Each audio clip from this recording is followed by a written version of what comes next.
حضرت عمر اور 3 بھوکے بچے۔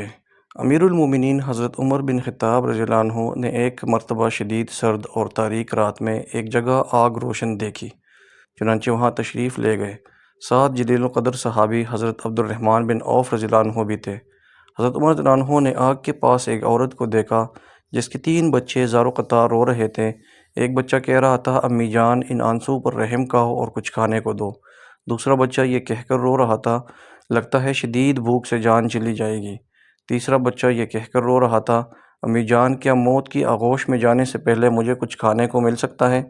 حضرت عمر بن خطاب رضی اللہ عنہ آگ کے پاس بیٹھ گئے اور عورت سے پوچھا، اے اللہ کی بندی، تیرے اس حال کا ذمہ دار کون ہے؟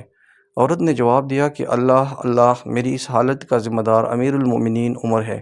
حضرت عمر رضی اللہ عنہ نے اس سے فرمایا، کوئی ہے جس نے عمر کو تمہارے اس حال سے آگاہ کیا ہو؟ عورت نے جواب دیا، ہمارا حکمران ہو کر وہ ہم سے غافل رہے گا؟ یہ کیسا حکمران ہے جس کو اپنی رعایا کی کچھ خبر نہیں؟ یہ جواب سن کر حضرت عمر بن خطاب رضی اللہ عنہ راتوں رات مسلمانوں کے بیت المال گئے اور دروازہ کھولا۔ بیت المال کا محافظ یعنی چوکیدار بولا، خیر تو ہے امیر المومنین؟ حضرت عمر رضی اللہ عنہ نے اس کا جواب نہیں دیا اور آٹے کی ایک بھوری، گھی اور شہد کا ایک ایک ڈبہ بیت المال سے نکالا اور چوکیدار سے فرمایا، انہیں میرے پیٹھ پر لاد دو۔ چوکیدار نے عرض کیا، آپ چاہتے کیا ہے؟ حضرت عمر رضی اللہ عنہ نے فرمایا، میرے پیٹھ پر لاد دو۔ چوکیدار نے عرض کیا، آپ یہ چیزیں اپنی پیٹھ پر نہ لادیں اے امیر المومنین۔ چوکیدار نے کوشش کی کہ امیر المومنین کا تیار کردہ سامان وہ خود اپنی پیٹھ پر لاد دیں، لیکن امیر المومنین نے سختی سے انکار کیا اور اس سے یوں مخاطب ہوئے، تیری ماں تجھے کھو دے، یہ سامان میرے پیٹھ پر لاد دو، کیا قیامت کے روز تم میرے گناہوں کا بوجھ اٹھاؤ گے؟ یہ کہہ کر حضرت عمر رضی اللہ عنہ آٹا، گھی اور شہد اپنی پیٹھ پر لاد دیا۔ جب اس عورت کے گھر پہنچے تو آگ کے پاس بیٹھ گئے، ان بچوں کے لیے کھانا پکایا۔ جب کھانا تیار ہو گیا تو اس میں گھی اور شہد کی آمیزش کی اور اپنے مبارک ہاتھوں سے بچوں کو کھانا کھلایا۔ یہ منظر دیکھ کر ان یتیم بچوں کی ماں کہنے لگی، قسم اللہ کی تم عمر سے کئی زیادہ منصب خلافت کے اہل ہو۔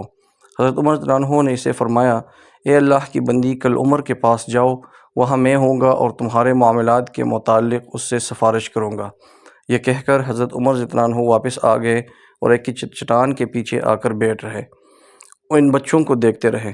حضرت عبد الرحمن بن عوف رضی اللہ عنہ نے حضرت عمر رضی اللہ عنہ سے کہا، آئیے واپس چلتے ہیں کیونکہ رات بہت ٹھنڈی ہے۔ حضرت عمر رضی اللہ عنہ نے فرمایا، اللہ کی قسم میں اپنی جگہ اس وقت تک نہ چھوڑوں گا جب تک ان بچوں کو ہنستا ہوا نہ دیکھ لوں، جیسے میں نے آتے ہوئے انہیں روتے ہوئے دیکھا تھا۔ جب اگلے روز کا سورج طلوع ہوا تو ان یتیم بچوں کی ماں دربار خلافت میں گئی۔ وہاں اس نے دیکھا کہ حضرت علی بن ابی طالب اور عبداللہ بن مسعود رضی اللہ عنہم کے مابین ایک شخص تشریف فرما ہے اور وہ دونوں حضرات اسے امیر المومنین کہہ کر مخاطب کر رہے ہیں، اور یہ وہی شخص تھا جس نے گزشتہ رات اس عورت اور اس کے بچوں کی خدمت میں گزاری تھی، جس سے اس نے کہا تھا، اللہ اللہ، میری اس حالت کا ذمہ دار عمر ہے۔ چنانچہ جب عورت کی نگاہ حضرت عمر رضی اللہ عنہ پر پڑی تو گویا اس کے پاؤں تلے زمین کھسک گئی۔ امیر المومنین نے عورت سے فرمایا، اللہ کی بندی، تیرا کوئی قصور نہیں، چل بتا تو اپنی شکایت کتنی قیمت کے عوض فروخت کرے گی؟ عورت گویا ہوئی، معاف فرمائیے اے امیر المومنین۔ حضرت عمر رضی اللہ عنہ نے فرمایا، قسم اللہ کی تو اس جگہ سے ہٹ نہیں سکتی جب تک کہ میرے ہاتھ اپنی شکایت بیچ نہ دو۔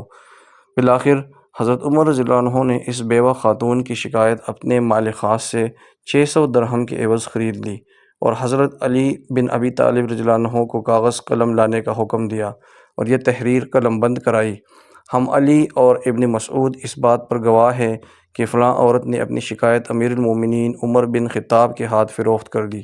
پھر امیر المومنین حضرت عمر بن خطاب رضی اللہ عنہ نے فرمایا، جب میری وفات ہو جائے تو اسے میرے کفن میں رکھ دینا تاکہ میں اس کو لے کر اللہ سے ملاقات کروں۔